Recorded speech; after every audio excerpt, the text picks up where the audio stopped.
So I was gonna make an Invincible video, you know, script ready and everything. But the episode was more set up. It was set up as hell, I'm not gonna lie to y'all. So I said, screw it. I'm gonna just try out a new series called Been Watching and include multiple shows. And that was the plan. Until I saw the new episode of Solo Leveling, I'm not gonna lie. That episode was crazy. This is what I've been waiting for them to cook up for months. I know they've had some good episodes and some great scenes. But today, I can officially say Solo Leveling had their first banger, man. I feel like a proud dad. So we pick up where we left off last episode, with Jinwoo prepping to start a job change quest. What does that even mean? The hell does that mean? Is he about to pursue a career as a custodian or something? Nah, for real. Look at the way this dungeon loads up. If that isn't telling of the timing that this episode is going to be on, I don't know what is. He loads in and he's faced with a knight pretty much immediately. Y'all know Jinwoo, man. He likes going for the speed blitz, but it turns out the knight, he got a little bit of pause on him. Jinwoo tries to strike again. When he finds out, ain't no penetrating his armor. But this ain't the first time he's fought an enemy like that. Ugh. Rip that weak ass nigga's head off, okay? Man, y'all know how them knights be in video games. They like a pack of wolves. You kill one, the ops gonna pull up on you trying to jump. And while all that's going on, y'all remember Jinho, you know, Sung Jinwoo's little dick rider? Well, he's out here listening to his brother cap his ass out, saying he's gonna run the family's guild, and that Jinho better not get in his way. Like, huh? Who are you? I thought you were a servant a few seconds ago. Don't make me stick you in your throat, cuz. Ooh, this nigga wouldn't talk to me like that if he knew he was on my team, man. Ooh, I'm gonna let it slide, though. I'm gonna let it slide, cause we had dinner with Dad. You feel me? Jinwoo was him. Jinwoo finally beats the knight. And, as he's trying to get him a little bro, he almost gets snuck by some assassins and mages. That's when it really starts to dawn on him that this battle is kind of like a combo of all his latest ops. As he's holding off the jump, and it really deems on him that pure strength is only 1% of what he needs, and that he's gonna need to invest some of his skills in the intellect. And I ain't gonna lie, some of y'all watching need to do the same thing. You feel what I'm saying? After God knows how long, Jinwoo finally packed all the minions.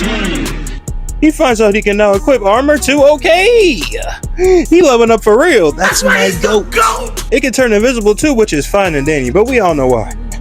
If he was wearing some goofy ass armor, fans couldn't sit for him. Let's just be honest. Let out there know what he was doing. Niggas in this show can't wear armor and be freshly fitted. Like, perfect example, this nigga right here. But yeah, Jinwoo's leveled up again. But for some odd reason, I got this tingle. I got this feeling that he was gonna need it. Jin enters this giant room with nothing but a throne inside. But wait a second. Isn't this the same room Itachi summoned Sasuke to? And from around the corner, the most cold, slick-looking knight walks in. Oh man, look at his armor. He putting that shit on. The cape, the gold black sword to match, the hair coming out the helmet, and the cold-ass eyes. Oh my god. Enter in IGRIS the Blood Red. And trust me, I know some of y'all are saying, I know some of y'all are thinking to yourselves, who the fuck is that guy? But believe me, y'all about to find out. His spiritual pressure got Jinwoo sweating. He knows he's unlike anyone he's fought yet. He raises his sword, blitzes Jinwoo, and nearly chops him into lumberwood. I mean, damn. I haven't seen Jinwoo this stressed since episode 2. This man, IGRIS, is a calamity.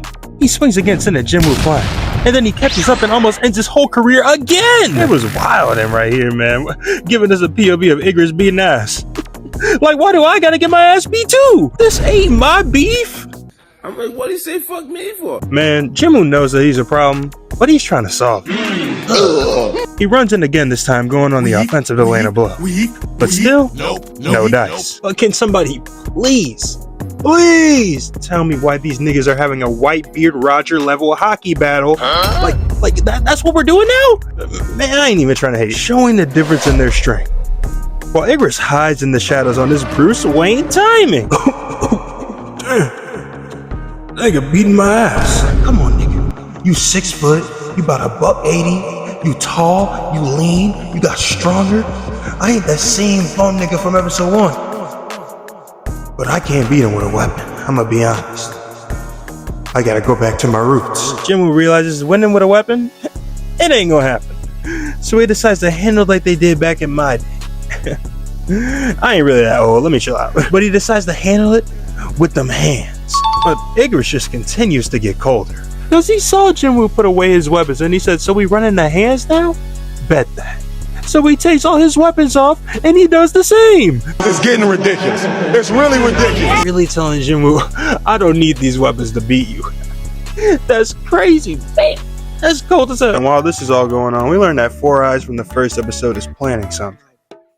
But it ain't Jinwoo boxing, so I don't care right now. I'm gonna be honest. IGRIS starts getting busy, hitting Jinwoo with a clothesline from hell, then throwing him against the wall so that he can practice his combos. Jinwoo ain't nothing but a glorified punching bag right now, straight from dicks. Straight for dicks? Anyway, IGRIS's world-shattering punches couldn't land fully, but you know for damn sure they did some damage. So Jinwoo decides, fuck it. I'ma just hit him with the Sonic Cheese. He goes super Sonic mode, but IGRIS can still weave it. He follows it up with a right hook, and then they just get the scrapping. At least that's what it looks like. But in reality, IGRIS is on his ass. Got the nigga in panic mode. Stole him so hard he flew away flailing like Usopp. But Jinwoo ain't going down that easy. We know this, man. He comes back and they are getting straight to business. Both of them holding their own, neither getting a real hit in, until Jinwoo pulls out this Sanji level spin kick that gets IGRIS stiff in the neck. But that shit just makes him angry. And here we go. Stupid pickleberry, dumb ass nigga, don't touch me. Ain't no way he was just juggling my dog, man. This is embarrassing. IGRIS is fumbling, bro, all over the room now. Literally dragging Jinwoo back down off his high horse. I'm not sure if I've seen such a lethal him check before. Wow. Except for when Gojo, if you know, you know. It's only fitting that Jinwoo falls onto the throne, half beaten to death. Jinwoo's really learned from the Possible Ice Age. His playing dead could really come in handy. As IGRIS goes for the final strike, Jinwoo catches his sword. I haven't tweaked out yet! Jinwoo uses the misdirection to stab him in the neck! Then he bully balls him to the wall and stabs him again, and again, and again! Ah! The final stab was too hype!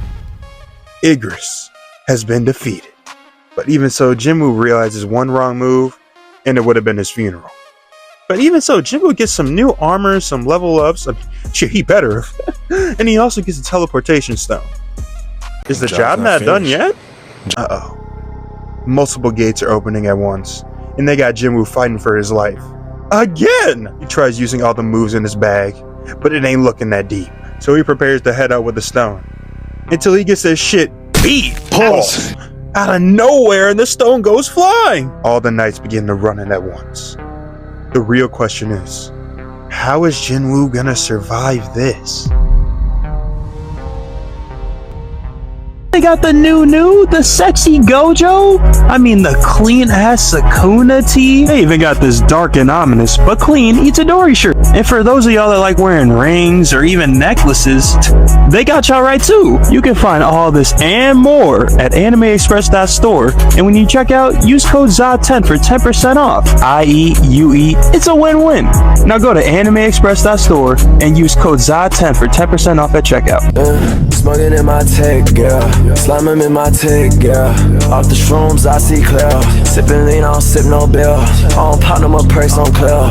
But I'm popping it per for the one time. Fucking this hoe, but I only do one time.